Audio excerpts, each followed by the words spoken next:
غالباً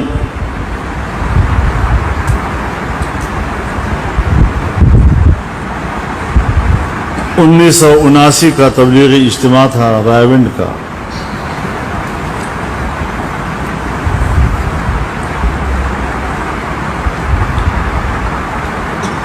ہم بھی اسی سال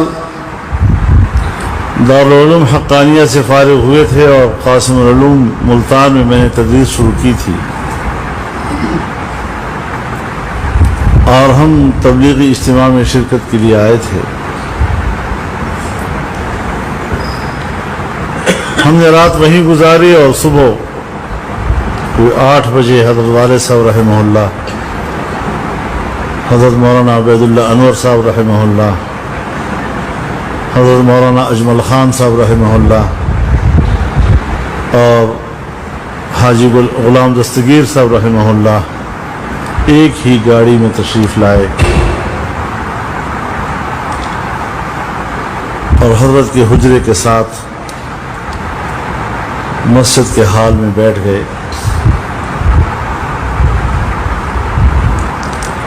والد صاحب رحمہ اللہ نے فرمایا کہ ہمارے لیے ان کو نہیں اٹھانا، اپنے معمول کے مطابق جس وقت وہ تیار ہو جائے پھر ہمیں کہنا، تب ہم ملاقات کریں گے. اور کوئی 11 بجے ان کی ملاقات کی نوبت آئی.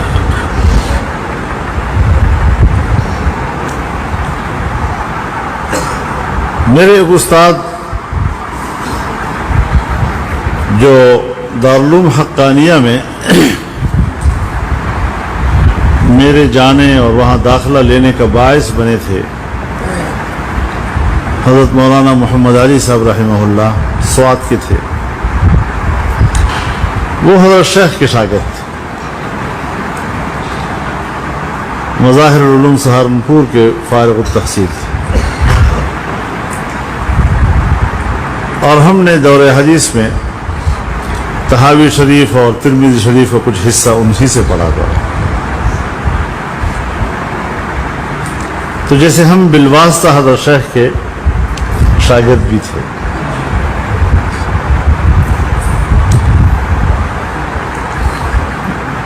جب ان کی مجلس میں ہم بیٹھے تو مجھے یاد آیا کہ میں نے رات کو خواب دیکھا ہے کہ میں حضرت شیخ سے سپارہ پڑھ رہا ہوں، اور نیند میں بھی مجھے اس بات کا احساس ہے کہ میں قرآن پڑھا ہوا ہوں لیکن حضرت سے شرف تلمذ حاصل کر رہا ہوں. تو میں نے فوراً حضرت والد صاحب کی خدمت میں عرض کیا کہ میں چونکہ ان کا بالواسطہ شاگرد تو ہوں ہی، تو اگر وہ مجھے سند حدیث عطا فرما دیں اور اس کی اجازت دے دیں. تو حضرت والد صاحب رحمہ اللہ نے ادباً خود کہنے کی بجائے مولانا عبید اللہ انور صاحب سے کہا کہ آپ فرما دیں. تو انہوں نے یہ درخواست ان کی خدمت میں پیش کی. تھوڑی دیر کے بعد مجھے بلایا اور فرمایا کہ حدیث کی کون سی کتاب پڑھاتے ہو؟ میرا تو پہلا سال تھا تدریس کا. تو میں نے کہا حضرت ابھی تک تو نہیں پڑھا رہا، ارادہ ہے انشاءاللہ پڑھاؤں گا. تو ہاتھ میں ہاتھ دیا اور فرمایا تمہیں حدیث پڑھانے کی اجازت ہے، میرے اکابر کی تشریحات کو سامنے رکھتے ہوئے. شرط بڑی سخت لگا دی.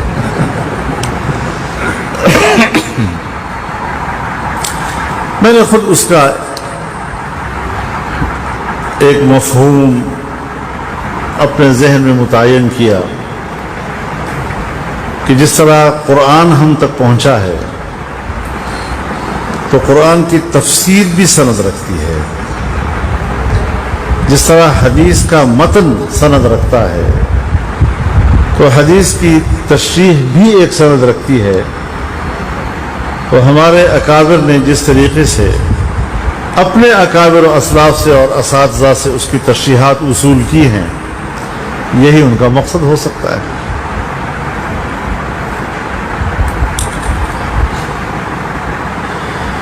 کافی عرصے کے بعد میں برطانیہ گیا، وہاں پر دارالعلوم زکریا میں حاضر ہوا، ڈیوزبری میں ہے نا، ہاں بری میں دارالعلوم عربیہ میں حاضر ہوا، اور یہ میرے خیال میں میرا کوئی دوسرا یا تیسری بار تھی وہاں جانا۔ حضرت مولانا یوسف مطالعہ صاحب آج کل بیمار ہیں، دعا کریں اللہ تعالیٰ ان کو صحت کاملہ عاجلہ مستمرہ نصیب فرمائے۔ میں نے ان سے پوچھ لیا کہ حضرت شیخ نے جب مجھے حدیث کی اجازت دی تو یہ شرط کیوں لگائی؟ تو ان کے آنکھوں میں آنسو آئے اور فرمایا کیوں نہ لگاتے؟ تو انہوں نے عجیب واقعہ سنایا۔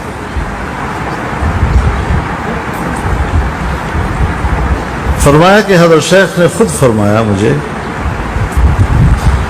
کہ ایک رات میں نے خواب میں جناب رسول اللہ صلی اللہ علیہ وسلم کی زیارت کی،